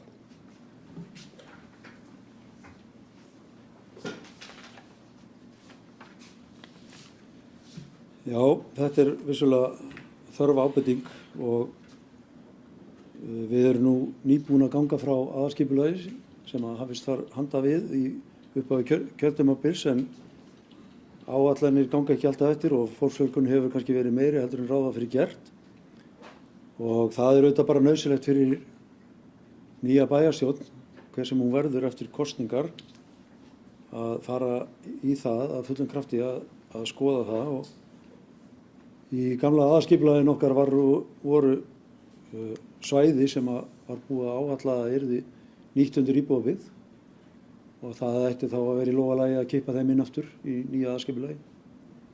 En þetta var auðvitað bara gert í samráði og samþykkt skipulagsstofnunar sem að heimilaði ekki svona mikið massa af íbúðum. En menn horfa örugglega öðruvísi á það núna þegar að sá veruleiki er til staðar að við höfum verið að fjölga, íbúðum hefur verið að fjölga hér 7-8% á hverju ári. Þannig að auðvitað gott að hafa þetta plagg því að við getum þá svona mótað okkur þá leið sem að við viljum fara, þannig við séum ekki að gera þetta bara út í loftið. Það er kannski eitt sem að mér fannst vera eitthvað sem við þurftum að skoða og reyndar er bent á að það þurfa að huga að íbúum fyrir einstaklingar sem hingað er að koma að vinna, en við sjáum auðvitað fjölskyldumunstri, það eru margir sem að búa einir eða í litlum fjölskyldum og það verður auðvitað þörf fyrir slíka valkosti í framhaldinu. Minni íbúðir, það er meira af stærri íbúðum og einbýlishúsum, en það verður örugglega því hugað bæði á Hlíðarhverfinu og síðan bæði í Ásbrú og síðan á þessu svæði sem að fyrirhugað er að reisa íbúðabyggð fyrir aftan Nesvelli. Orðið er laust.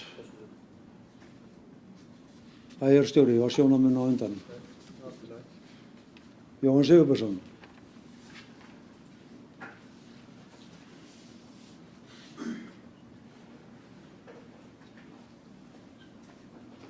Forseti, bara örstutt þessa ágætu skýrslu. Það er gott að ég hef nú kallað eftir í hérna nokkru sinnum þegar ég hef staðið hérna í pontu að það vanti framtíðarsýn, að ná utan hlutina og þessi skýrsla gerir fjölmargt til þess að hjálpa okkur að glögga okkur á hvernig staðan er og átta okkur á því hvað er búið skipuleggja hverfi og annað.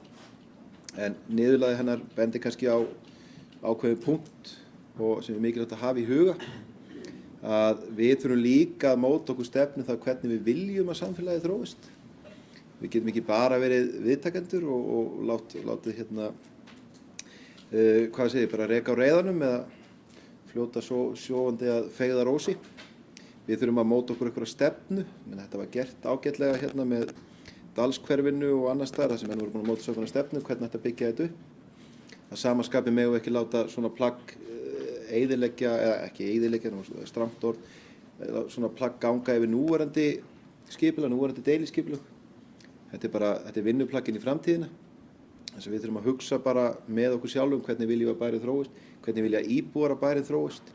Af því að það er auðvitað afskaplega mikil ágjöf á þetta, fordæmalaus aukning á starfsmönnum upp á velli, spáð til framtíðar og til langra framtíðar, þá er spáð bara nokkurn veginn 9 álveri, 9 starfsmönnum.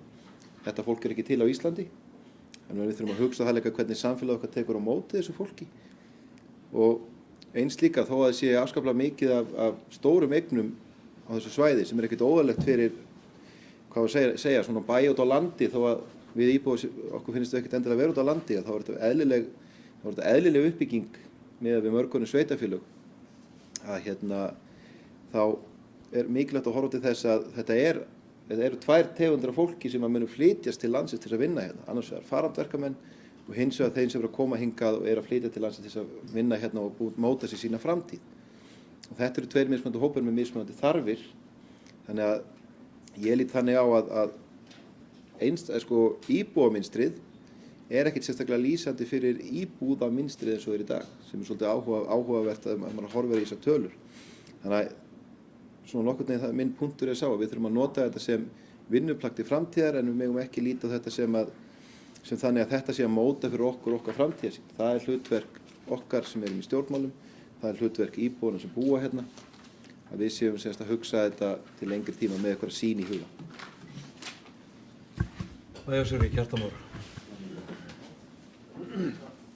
Forseti, ágætu bæjarfulltrúar, ég vil nú eins og aðrir hér þakka fyrir þetta góða plagg og þakka kjörnum fulltrúum og starfsmönnum Reykjanesbæjar sem hafa unnið að þessu nokkurn skeið í vetur fyrir gott plagg. Það er margt áhugavert í þessu og þetta er svona gott yfirlit yfir stöðuna og ég vil vekja sérstaka athygli á myndunum í kafla 5 sem að heitir mannfjöldi og mannfjöldaspár. Þar sjáum við svona hvernig íbúafjöldin hefur verið að þróast hjá okkur í Reykjanesbæ undanfarin ár og það er gaman að segja frá því að við eigum von á því að 18.000. Íbúinn fæðist núna bara á næstu klukkustundum í sveitarfélaginu. Þannig að við erum að detta í 18.000 og fæðingardeildin er með GSM-númerið mitt og þeir hringja og við erum búin að kaupa eða panta blómvöndin Við mistum af 16 og 17, við tókum fagnandamóti 15.000 íbúanum fyrir nokkrum misserum síðan og svo gerðist hitt svo hratt að við náðum ekki alveg utan á það og fengum ekki fregnir og náðum ekki að halda utan á tölurnar, en núna erum við að passa okkur. Þannig að við ætlum að taka 18.000 íbúanum fagnandi og það er stutt í að við verðum 4. stærsta sveitarfélag landsins, því að á Akureyri búa 18.809 íbúar núna og ef að framferð sem horfir þá verðum við orðin 4. stærsta sveitarfélag landsins síðar á þessu ári ef að þetta heldur svona áfram. En þetta var nútúr. Það sem mér langar að vekja athygli á eru þessar myndir og eflaust hafið þið farið yfir þetta hér síðasta fundi hvar ég var ekki staddur.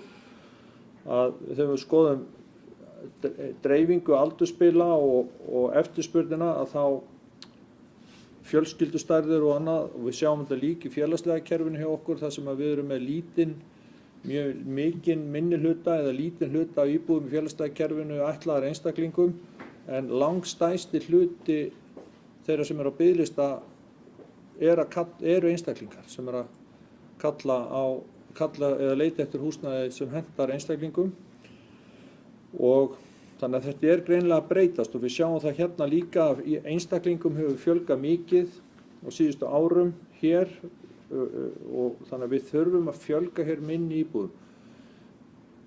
Ég algjörlega sammála því að auðvitað þurfum við að hafa skýra framtíðarsýn og móttökustefnu það hvernig við viljum sjá sveitarfélagið þróast en við þurfum líka að hlusta á eftirspurnina og þarfir bæði íbúana og nýrra íbúa og fyrirtækjana og þessir útlendingar sem að Jóhann nefndi hérna réttilega og við ræddum nú ágætlega á ágætismálþingi inn í Stapa fyrir einhverjum vikum síðan að þeir koma nú hérna langflestir upphaflega sem farandverkamenn og ætla að staldra hér við í einhverja mánuði eða eitt missir eða svo fara þeir heim og koma svo tilbaka og eru þá reynslunni ríkar og setjast þér að. Það kannski fæstir sem koma hingað beinlínis til þess að flytjast hingað strax. Þeir koma og taka svona eitt sísón í pröfu og svo meta það hvort þeir vilji setjast þér að eða ei. Þannig að við þurfum að taka vel á móti líka þessum farandverkamönnum sem að hugsanlega verða hér stutt en margir ílengjast og gera það vel og það sem að kannski við eigum eftir að leysa og það kemur nú fram hérna í þessu skjali að vísu bara ein setning og hefði verið gaman að gefa sér tíma til að liggja betur yfir því en það eru þessi síðasta setning á blaðsíðu 8 með leyfi forseta þar sem segir gæta þarf þess að nýjar íbúðir byggingar sem ætlaðar að hýsa aðflutt starfsfólk falli vel að umhverfi og skipulagi og verði ekki reistar á svæðum sem annars myndi henta fyrir uppbyggingu fjölskylduhverfa. Og við eigum þá eftir að, ef við vitum hvar það eiga ekki að rísa, þá eigum við eftir að móta okkur stefnu í því hvar það eiga að rísa. Og þarfir eins og hefur komið fram fyrirtækjana og óskir og viljið þeirra sem að flytja inn þetta fólk, eru kannski aðrar en okkar og þetta samtal þarf að halda áfram og eiga þessi stað, þannig að við náum einhverju niðurstöðu sem að allir geta sætt sig við. Á síðasta fundi umhverfis- og skipulagsráðs var tillögum mjög massífa uppbyggingu í Njarðvík fyrir 500 íbúa minnir mig, þeim var hafnað af því að það passaði bara ekki inn í myndina og ég hef fullan skilning á því en það breytir ekki því eftirspurnin á það. Við þurfum að leysa hana því að atvinnulífið kallar á þetta vinnuafl og mun gera ókomin ár og við þurfum að leysa þetta mál með eins og góð maður hefur sagt einum öðrum hætti. Annað var það ekki.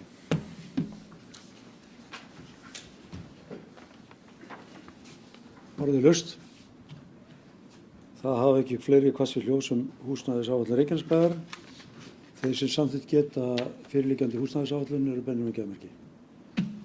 Hún samþykkt 11.0 og þá komið að síðasta lið á dagskránni sem lántaka hjá Lánasjóði sveitarfélaga og varðar lán sem við erum að taka til þess að mæta þeim lífeyrisskuldbindingum sem við þurfum að stöndum andspænis hjá Brú, lífeyrissjóði sveitarfélaga. Við erum þarna að tala skuldbindingar upp á, með minnir 1,2 milljarða í heildina. En þarna þurfum við að taka lán fyrir 864 milljónum sem að fer ekki inn í skuldahlutfalli hjá okkur og við munum síðan staðgreiða mismuninn. En ég legg hér fram eftirfarandi texta. Sveitarstjórn Reykjanesbæjar samþykkir hér með á sveitarstjórnarfundi að taka lán hjá Lánasjóði sveitarfélaga að höfuðstólsfjárhæð allt að 864.395.900 með útgreiðslu fjárhæð allt að 850 milljónir. Með lokagjalda þann 15. nóvember 2055. Í samræmi við skilmála að lánasamningi sem liggja fyrir fundinum sem og sveitarstjórnin hefur kynnt sér. Sveitarstjórnin samþykkir að til tryggingar láninu, í svega höfuðstólsfjárhæðinni, uppgreiðslugjaldi auk vaxta, dráttarvaxta og kostnaðar standa tekjur sveitarfélagsins samanber heimild í 2. málsgrein 68. greinar sveitarstjórnarlaga nr. 138 frá 2011. Nánar tiltekið útsvarstekjur þess og framlög til sveitarfélagsins úr jöfnunarsjóði sveitarfélaga. Er lánið tekið til fjármögnunar á uppgjöri lífeyrisskuldbindinga við lífeyrissjóðinn Brú sem felur í sér að vera verkefni sem hefur almenna efnahagslega þýðingu samanber 3. grein laga stofnun opinbers hlutafélags lánasjóð sveitarfélaga nr. 150 frá árinu 2006. Jafnframt bæjarstjóra Kjartani Má Kjartanssyni kennitala 140561 4879 veitt fullt og ótakmarkað umboð til þess fyrir hönd Reykjanesbæjar að undirrita lánssamning við Lánasjóð sveitarfélaga samanber framangreint, sem og til þess að móttaka, undirrita og gefa út og afhenda hvers kyns skjöl, fyrirmæli og tilkynningar sem tengjast lántöku þessari, þar með talið beiðni útborgun láns. Þetta hefur farið til umræðu í bæjarráði, þannig að öllum ætti að vera vel kunnugt þá skilmála sem að þetta lánaskilmála sem við fengum og þau vaxtakjör sem eru af hinu góða. Orðið laust. Kristinn Jakobsson.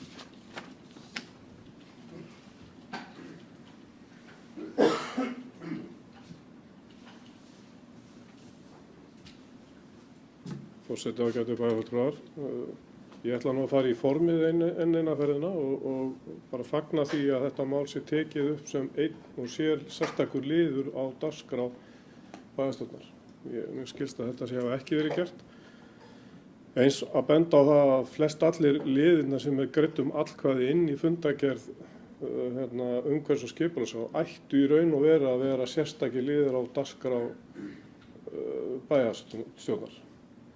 Og þar að leiðandi leyfa hverjum og einum bæjarfulltrúa að koma að minnsta kosti 2 upp undir þeim liðum.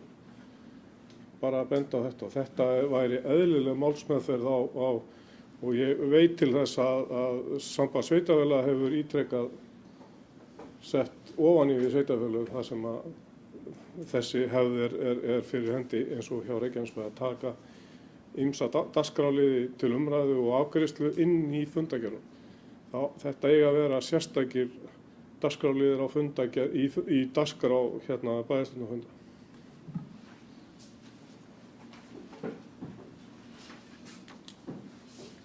Orðið laust. Það hafa ekki fleiri kvassi ljós. Þeir sem samþykkt geta þessar lántöku eru beiðnir að gefa líka.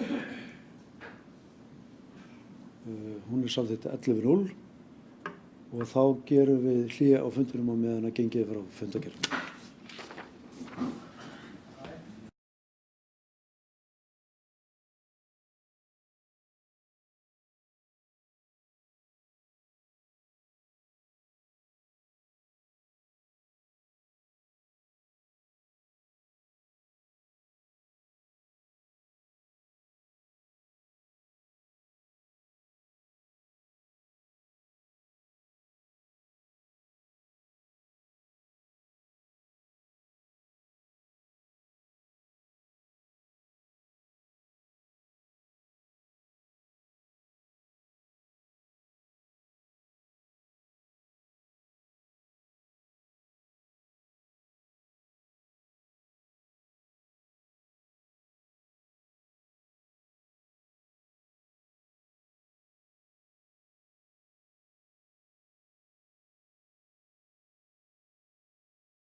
500. og 40. fundur bæjarstjórnar Reykjanesbæjar haldinn að Tjarnargötu 12, 20. mars 2018 kl. 17.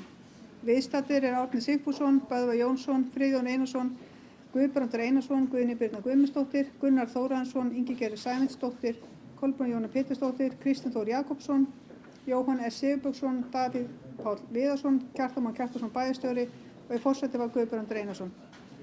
Fyrsta mál voru fundargerðir bæjarráðs fyrir 8. og 15. mars. Forseti gaf orðið laust fundargerðirnar og þær voru samþykktar 11:0 án umræðu. Annað mál fundargerð íþrótta- og tómstundaráðs frá 6. mars. Forseti gaf orðið laust fundargerðina og til máls tóku Jóhann S. Sigurbjörnsson og Friðjón Einarsson. Fundargerðin samþykkt 11:0. Þriðja mál fundargerð menningarráðs fyrir 8. mars. Forseti gaf orðið laust fundargerðina og fundargerðin var samþykkt 11:0 án umræðu. Fjórða mál fundargerð umhverfis- og skipulagsráðs frá 13. mars. Forseti gaf orðið laust fundargerðina og til máls tóku Jóhann S. Sigurbjörnsson, Guðbrandur Einarsson, Kjartan Már Kjartansson, Böðvar Jónsson, Friðjón Einarsson, Árni Sigfússon, Gunnar Þórarinsson og Kristinn Þór Jakobsson. 10. liður fundargerðina Brimdalur 2-12 breyting á skipulagi var samþykktur sérstaklega með 11 atkvæðum. Bæjarfulltrúar Sjálfstæðisflokks leggja til að 13. lið verði vísað aftur til umhverfisráðs. Tillaga var felld með 6 atkvæðum gegn 5. Og 13. liður fundargerðina Framnesvegur 9-11 deiliskipulag var samþykktur sérstaklega með 7 atkvæðum meirihlutans og fulltrúa Framsóknarflokks gegn 4 atkvæðum bæjarfulltrúa Sjálfstæðisflokks. 18. liður fundargerðina Klettatröð 8-10 breyting á aðskipulagi var samþykktur sérstaklega með 11 atkvæðum. 19. liður fundargerðina Leirdalur 2-16 niðurstaða grenndarkynningar var samþykktur sérstaklega með 11 atkvæðum. 20. liður fundargerðina Leirdalur 22-28 fyrirspurn var samþykktur sérstaklega með 11 atkvæðum. 21. liður fundargerðina Suðurvelli 16 fyrirspurn stækkun var samþykktur sérstaklega með 10 atkvæðum. Davíð Páll Viðarsson sat hjá vegna vanhæfis. 23. liður fundargerðina Fitjar 1 vetnissala var samþykktur sérstaklega með 11 atkvæðum. 25. liður fundargerðarinnar Borgarvegur 12 fyrirspurn var samþykktur sérstaklega með 11 atkvæðum. 27. liður fundargerðarinnar Hlíðarhverfi drög að deiliskipulagi var samþykktur sérstaklega með 11 atkvæðum. 28. liður fundargerðarinnar Víðidalur 15 fyrirspurn stækkun var samþykktur sérstaklega með 11 atkvæðum. 31. liður fundargerðarinnar breytingar á svæðisskipulagi Suðurnesja var samþykktur sérstaklega með 11 atkvæðum. En fundargerðin samþykkt að öðru leyti 11:0. 5. máli fundargerð fræðsluráðs frá 16. mars. Forseti gaf orðið laust fundargerðina og fundargerðin var samþykkt 11:0 án umræðu. 7. mál húsnæðisáætlun Reykjanesbæjar seinni umræða. Forseti gaf orðið laust húsnæðisáætlunina til máls tóku Böðvar Jónsson, Guðbrandur Einarsson, Jóhann S. Sigurbjörnsson og Kjartan Már Kjartansson og húsnæðisáætlun var samþykkt með 11 atkvæðum.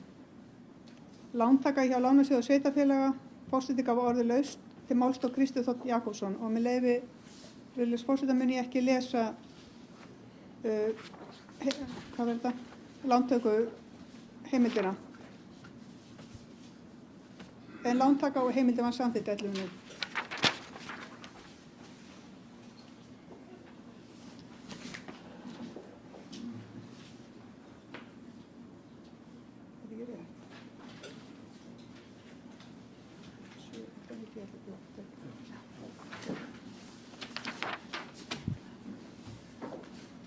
Þeir sem samþykkja fundargerðina eru beinum að gefa atkvæði. Já. Já. Var það svo að samræmi sig getið í ritun og fundargerð að þá er í 4. lið bæjarfulltrúar Sjálfstæðisflokks leggja til að 13. lið verði vísað til umhverfisráðs. Tillagan er felld með 6 atkvæðum gegn 5. 13. liður fundargerðanna Framnesvegur 9 deiliskipulag var samþykkt sérstaklega með 7 atkvæðum meirihlutans gegn 4 atkvæðum bæjarfulltrúum Sjálfstæðisflokks.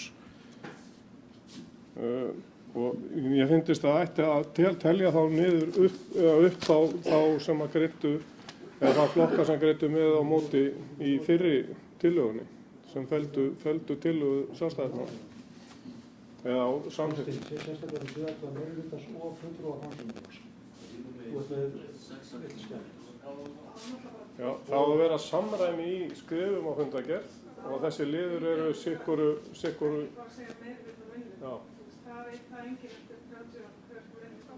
Takk fyrir það, Kolbrún.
Ég mun þá lesa aftur þennan lið sem að fellur hérna undir fjórða mál, að bæjarfulltrúar Sjálfstæðisflokksins Bæjarfulltrúar Sjálfstæðisflokks leggja til að 13. lið verði vísað aftur til umhverfisráðs, tillagan felld með 6 atkvæðum gegn 5. 13. lið fundargerðarinnar Framnesvegur 9-11 deiliskipulag var samþykktur sérstaklega með 7 atkvæðum fulltrúa beinnar leiðar, Frjáls afls, Samfylkingar og Framsóknarflokks gegn 4 atkvæðum fulltrúa Sjálfstæðisflokks. Fyrsta setningi sem hún Já, vil það ég taki þá alveg? Það má bara vera eins og seinni setningi. Að það séu, hún var felda atkvæðum hérna meirhlutans sem beint leið, ráðstafn og Samfylkingar.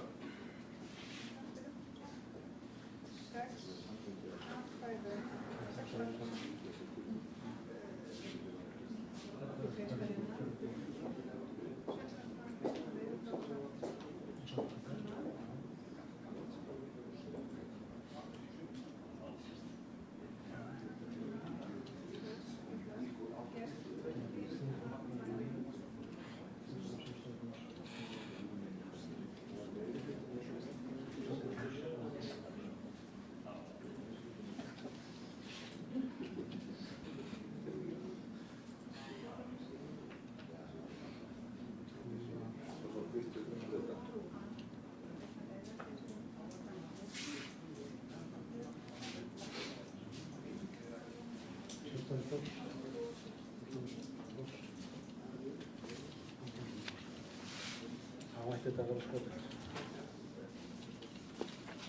Ertu í frambúði? Mótframbúði? Já, ég sko það er að segja þetta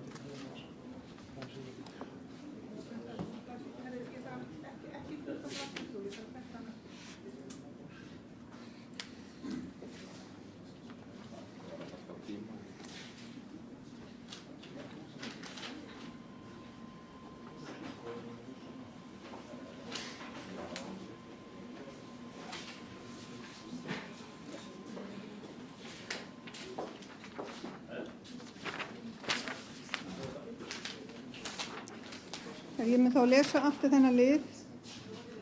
Bæjarfulltrúar Sjálfstæðisflokks leggja til að 13. lið verði vísað aftur til umhverfisráðs. Tillagan felld með 6 atkvæðum fulltrúa beinnar leiðar, Frjáls afls og Samfylkingar gegn 5 atkvæðum fulltrúa Sjálfstæðisflokks og Framsóknarflokks. Og 13. lið fundargerðarinnar Framnesvegur 9-11 deiliskipulag var samþykktur sérstaklega með 7 atkvæðum fulltrúa beinnar leiðar, Frjáls afls, Samfylkingar og Framsóknarflokks gegn 4 atkvæðum fulltrúa Sjálfstæðisflokks.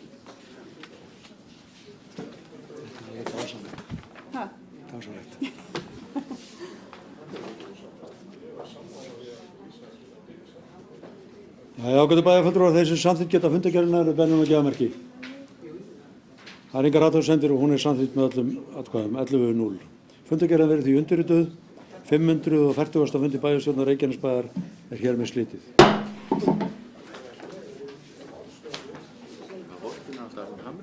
Já.